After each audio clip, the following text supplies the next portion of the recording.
देखो कितना नंबर है यार।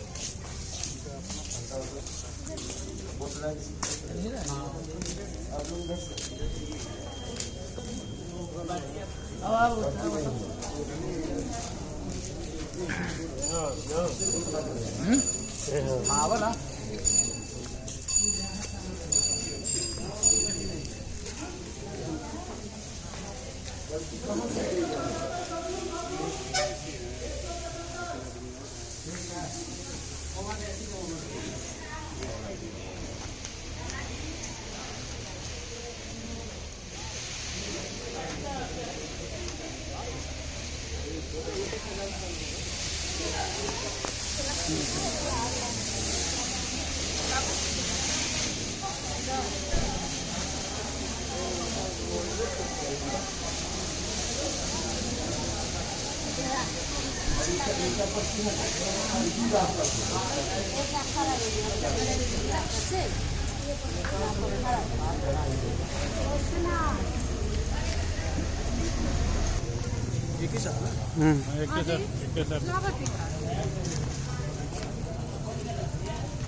ये यहाँ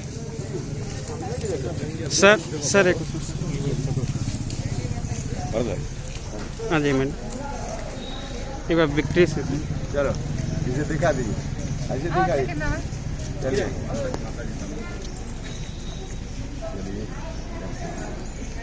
चलो। आज दूसरे चरण के मतदान से आपको क्या लग रहा है? साथ ही जो बीजेपी और एनडीए गठबंधन और महागठबंधन जो दावा कर रहे हैं उसमें कितनी सच्चाई है? देखिए दोनों का दावा बिल्कुल फेल है।